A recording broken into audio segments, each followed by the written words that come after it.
नमस्कार. रेखा सबनीस लेक्चर सिरीजचं तिसरं सेशन सुरू होतं आहे. आपल्यासोबत आज राजकुमार तांगडे आणि कैलाश वाघमारे आहेत. शिवाजी अंडरग्राऊंड भीमनगर मोहल्ला या नाटकामुळे आपल्याला ते सगळे दोघंही माहितीच आहेत, पण त्यांच्याबद्दल बाकीचं त्यांचं काम आणि त्यांचा सगळा प्रवास याच्याबद्दल एक छोटीशी मुलाखत आणि एक अनौपचारिक एक चर्चा गप्पांचा कार्यक्रम आपण सुरू करूया. थँक्यू. नमस्कार राजकुमार. नमस्कार. जरा सरळ बसा. जरा कर्जमाफी झाली आता. शेतकरी आहे काय लबाडा चावतं ना जेवल्याशिवाय खरं नसतं. बरोबर बरोबर. कारण कुठल्या निकषानं डावलल्या जाईल हे काही सांगता येत नाही, त्यामुळे आणखी सावरून बसायला म्हणजे वेळ 10,000 मिळालेले दिसत नाही पेरणीसाठी. नाही. खताचं पोतं कमी करून आलो असं. वा वा, ठीक आहे. बरं, आपल्याला बोलवलं आहे शिवाजी अंडरग्राऊंड इन भीमनगर मोहल्ला नाटक आणि एकूणच सगळ्या गोष्टींबद्दल बोलण्यासाठी. मला खूप नवीन जेव्हा मला सांगितलं की मला तुमच्याशी संवाद साधायचा आहे, तेव्हा मला खोलात जावं वाटलं आणि काही गोष्टी शोधाव्या वाटल्या. तर माझ्या हाती लागलं माळावरचं फूल. माळावरचं फूल म्हटलं एक रोमॅन्टिक नाव आहे आणि एकीकडे शिवाजी अंडरग्राऊंड इन भीमनगर मोहल्ला, एकदम म्हणजे नावातच सगळं काही येतं आहे त्याच्यामध्ये. तर एकीकडे एक रोमॅन्टिक नावाची कादंबरी जी कुणालाही माहिती नाही, मलाही या मुलाखतीच्या निमित्ताने ती कळलेली आहे. आणि एकीकडे राजकुमार तांगडे हा गावामध्ये म्हणजे गुरं चारायचा, म्हशीवर बसायचा, अख्ख्या या टोकाचं त्या टोकावर असा म्हशीवर बसून जायचा. गावामध्ये गिरणी होती, पिठाची गिरणी तुमची स्वतःची, आणि त्या गिरणीवर तो राहायचा. आणि त्यानंतर बिड्यांचे थुटकं शोधायचा. घरची वारकरी परंपरा आहे, वारकरी संप्रदायाचा वारसा आहे आणि शेती आहे खूप सारी. आता या सगळ्याचा आणि लिखाणाचा काहीही संबंध नाही आहे. तर कसं काय वाटलं की नाटक लिहावं? बरं, कादंबरी वगैरे ठीक आहे, कथा किंवा चारोळ्या कविता हे ठीक आहे, मग नाटक लिहावं किंवा लिहावंच असं का वाटलं? किंवा काय झालं असं की वाटलं का अरे आपण लिहायला पाहिजे? खरं तर. आता मी बऱ्याच गोष्टी विसरलो होतो, पण म्हशीची आठवण करून दिली, खास करून बिड्याच्या थुटकाची आठवण करून दिली. तर काही धारणा असतात माणसाच्या की, आणि माणूस त्या असं फॉलो करण्याचा प्रयत्न करतो. मला लिहायचं होतं एवढं नक्की, पण माझ्या असं ऐकण्यात होतं की जर समजा लेखक व्हायचं असेल तर एक झब्बा लागतो, दाढी लागते, आणि अशी सिगारेट ओढत विचार करत ते काहीतरी सुचतं, असं काहीतरी ऐकण्यात होतं. वय कमी असल्यामुळं दाढीचा संबंध नव्हता, साधं शर्ट घ्यायला जास्त रडावं लागायचं, त्याच्यामुळे झब्बा शिवण्याचा पण हे नव्हतं, आणि सोपं होतं ते थुटकं शोधणं. म्हणजे किमान थुटकानं तरी, थुटकं वाढता वाढता तरी काहीतरी सुचन, अशी धारणा होती. पण नंतर कळलं की ते खोटं असतं. आणि आता मला कुठलंही व्यसन नाही, हे अगोदर क्लिअर करतो. लिहिण्याचं आहे ना? नक्कीच आहे. माणूस दिसायला कसाही असो, मनानं त्याचं मन खूप सुंदर असतं, ते प्रेमळ असतं. अगदी बिलकुल तसं. मी पहिल्यांदा जी लिहिली ती माळावरचं फूल नावाची कादंबरी, त्या वयाला साजेशी असावी बहुतेक, ते असतं थोडंसं. आणि त्या वयात काही फारसे काही प्रश्न पण पडत नसतात, आणि काही अडचण नसते. म्हणजे संसाराचा रहाटगाडगा त्या व्यक्तीच्या मागं नसतो, असं हलकं फुलकं असं मन असतं, आणि त्याच्यातून काय जे काही त्याचं ते भावविश्व असतं, तर त्याला गोंजारत तो माणूस जातो. आणि तशाच वयामध्ये मी ते माळावरचं फूल लिहिण्याचा प्रयत्न केला. पण नंतर हळूहळू जसजसं वय वाढत गेलं तसतशी बाहेरची समज यायला लागली, प्रश्न कळायला लागले, अडचणी जाणवायला लागल्या, आणि अडचणीतून काहीतरी मार्ग काढायला पाहिजे.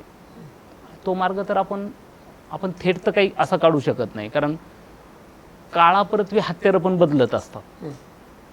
जर कदाचित लोकशाहीच्या अगोदर जर असतो तर वेगळं काहीतरी हत्यार हाती घेतलं असतं, पण आता आपण लोकशाहीत आहोत. आता प्रश्न मांडायचे असतील तर ते पेनाच्या भरवशावर आपल्याला खूप चांगल्या पद्धतीनं मांडता येऊ शकतात. आता काही बंदूक, तलवार याची काही गरज नाही. किंवा मग आपल्या जर मनातली जी काही खदखद आहे ती जर व्यक्त करायची असेल तर त्याच्यासाठी लेखणी हे खूप चांगलं माध्यम आहे. याची जाणीव होऊ लागली आणि ती थोडी लवकर होऊ लागली असं पण मला वाटलं. त्यामुळं त्या लिखाणाकडे वळलो. तुम्ही जर सांगितलं जसं वारकरी परंपरा आहे, मुळात वारकरी संप्रदाय हा चळवळीचाच भाग आहे. म्हणजे आपण आता त्याचं दैवतीकरण उदात्तीकरण केलं, त्याची वारी तयार केली, त्याची दिंडी तयार केली, त्याची पताका दिली आणि हरिनाम घ्यायला लागलो, हरिपाठ केला. पण खरं तर ते तत्त्वज्ञान आहे आणि ते तत्त्वज्ञान जगाला लेखणीच्या माध्यमातूनच सांगितलेलं आहे. म्हणजे पांडुरंग नावाची अशी एक जी काही संकल्पना आहे तर तिचं स्वतःचं असं काही अस्तित्व नाही. पण पांडुरंगाला मानणारी अशी काही मंडळी होती ज्याला आपण संत म्हणतो, खरं तर ते विचारवंत. आणि त्यांनी जे काही तत्त्वज्ञान सांगितलेलं आहे, जे काही मांडलं ते सगळं साहित्याच्या रूपातून आहे. म्हणजे तुकाराम महाराजांची गाथा असो, अभंग असो, ज्ञानेश्वराची ज्ञानेश्वरी असो, नामदेवाचे अभंग असो, तर हे साहित्याचं माध्यम आहे. आणि मला असं वाटतं की वारकरी परंपरा आणि शेतकरी परंपरा याचं खूप जवळचं नातं आहे. कदाचित ते अप्रत्यक्ष संस्कार झालेले असावेत, कारण वारकरी संत हे व्यक्त होताना त्यांनी लेखणीचाच उपयोग केलेला आहे. आणि सादरीकरणासाठी त्यांनी कीर्तनाचा वापर केला. म्हणजे अगोदर अभंग लिहिले आणि ते अभंग समजून सांगण्यासाठी कीर्तनाचा वापर केला. तेच जगण्याचं तत्त्वज्ञान सर्वसामान्यांना सामान्याच्या भाषेत सांगण्यासाठी त्यांनी कीर्तनाचा उपयोग केला. सेम मला वाटतं की तीच परंपरा. मी फार त्या याच्यात गेलो नाही, पण लेखन करायचं, मी लिहायचं, संभाजी असो, कैलाश असो किंवा आपली इतर जी टीम आहे तर त्यांच्यामार्फत ते सादर करायचं. म्हणजे मला असं वाटतं की एक प्रकारे ते कीर्तनच आहे. तर त्या परंपरेचं खूप जवळचं नातं आहे. प्रत्यक्ष जरी दिसत नसलं तरी अप्रत्यक्ष, जशी हवा दिसत नाही पण हवा आहे. नाही ते आहेच. म्हणजे मी ज्या वेळेस गावी आलो, जामला मी ज्या वेळेस आलो, मी ते 3-4 वेळेस मी बघितलं की अंगणामध्ये पंक्ती बसलेल्या होत्या आणि सगळी लोक जेवत होती, घरची मंडळी वाढत होती, गावातली काही लोक आली होती आणि ती वाढत होती. आणि मी विचारलं की हे काय, म्हणजे 2-3दा तर तुम्ही सांगितलं की नाही आमचे आप्पा जे ते वारीला जातात आणि आमच्या घरी एकादशीच्या दिवशी ते असतंच. बरोबर, छान. आकडाविषयी काय सांगता येईल? आकडा म्हणजे खरं तर एक मोठी खंत होती. म्हणजे अगोदर आम्ही नाटकं करायचो, लिहायचो, पण संभाजी असो, मी असो आणि आमचा ग्रुप, तर शेतकऱ्यांचे जे काही प्रश्न आहेत ते मांडण्याचा प्रयत्न करायचो. त्याच्यामध्ये आम्ही काय दिलं स्वातंत्र्यानं नावाचं एक नाटक लिहिलं होतं. ते मोठं नाटक होतं शेतकरी आत्महत्येवरचं. खरं तर आत्ता लोक म्हणतात की आता खूप आत्महत्या झाल्यात आणि आत्ताची जी एक 5-7 वर्षात आत्महत्या झाल्या, कोणी म्हणतं आघाडीच्या काळात आत्महत्या झाल्या, कोणी म्हणतं युतीच्या काळात आत्महत्या झाल्या, कोणी म्हणतं आत्ताच्या या सरकारमध्ये आत्महत्या झाल्या. पण आत्महत्येचं सत्र जर आपण शोधलं तर हे खूप वर्षापासून चालू आहे. म्हणजे मला जसं कळतं तसं मी म्हणतो की 30-35 वर्षापासून. फक्त त्याला काय तर नाव, म्हणजे एखादा जर रोग असला ना तर त्याचं निदान जर लवकर झालं नाही तर आपण असं नाही समजायचं की तो रोगच नव्हता. ज्या दिवशी निदान होईल त्या दिवशी रोगाची लागण नसती होत, त्याच्या अगोदर रोगाची लागण होती. आणि नंतर जर आपण एक्सपर्ट डॉक्टर जर कडे गेलो आणि त्यानं जर त्याचं निदान केलं तर आपण म्हणतो हां एक्स नावाचा रोग झालाय. तसं या व्यवस्थेला त्या आत्महत्येच्या रोगाचं निदान व्हायलाच खूप वर्ष लागली. आणि आत्ता ते कळायला लागलं त्यांना की शेतकरी आत्महत्या होत आहेत. पूर्वी पण आत्महत्या व्हायच्या, अगदी 30-40 वर्षापूर्वीपासून शेतकरी आत्महत्या होतात. मी म्हणतो त्याच्या अगोदर पण होत असतील कदाचित, तेव्हापासून होत आहेत. आणि हे नेमकं दुखणं कोणालाच कळत नव्हतं. आम्हाला पण कळत नव्हतं की आम्हाला पण जाणवत नव्हतं. ते फक्त एवढं जाणवायचं की काहीतरी खंत आहे आणि आपलं म्हणणं कोणी ऐकून घेत नाही.